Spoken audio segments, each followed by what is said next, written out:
гледам на линија мојот колега Дејан Трајковски од Кичево.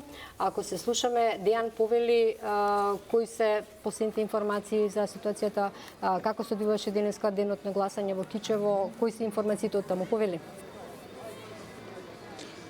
Што се однесува Бети до денот, според информациите кои што ги имаме, да се одвиваше како што треба, се било започнато навреме, се отвориле гласачките места, навреме истите и се затворени, веќе да започнуваат да се бројат и оние гласачки ливчиња, односно од сите места каде што се гласаше во Кичево, се носат тука во Кичевската гимназија.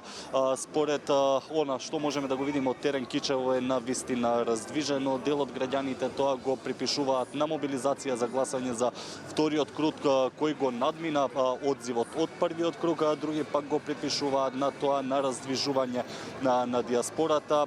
Ние тука се наоѓаме на плоштадот во Кичево, веќе пред штабот на ВМРО ДПМН се собираат симпатизерите, колку што можевте да видите позади мене, веќе и доаѓаат дел од симпатизерите со знамења, но секако мора да се каже дека неизвестноста во оваа битка која што се очекува да биде тесна се чувствува веќе во Кичево. Ние разговаравме и со кандидатот на ВМРО ДПМН Александар Јовановски околу неговите очекувања од вториот круг, исто така и да даде еден коментар за оние наводи кои што беа споменувани денеска дека се активирала диаспората, па предлагам Бети тука да слушнеме што порача.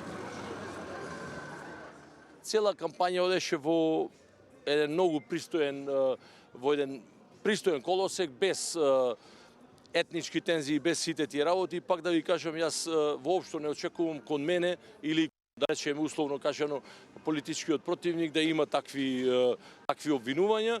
Да, доаѓа и пак ќе ги повикам да си дојдат нашите сограѓани што живеат во странство, меѓутоа да размислат дека навистина со локалните проблеми се соочуваме ние што живееме овде. А тие живеат во Базел, во не знам, во Меминген, во Берлин, во Франкфурт и така натака, и секогаш ни се мили да ни дојдат. А така, тоа беше кандидатот на ВМРО ДПМН. Според она што можеме да го видиме на терен во Кичево, има значително повеќе полиција. Според информациите кои што ги имаме, дојдени се полициски службеници од повеќе градови од околината. Секако ние Бети остануваме тука, се очекува да пристигнат и првите резултати за неизвестната битка, која што сите очекуваат дека ќе има тука вечерва, па секако со нови детали ќе јавиме повторно. Трајковски од Кичево го очекуваме во следното јавување со резултатите првични.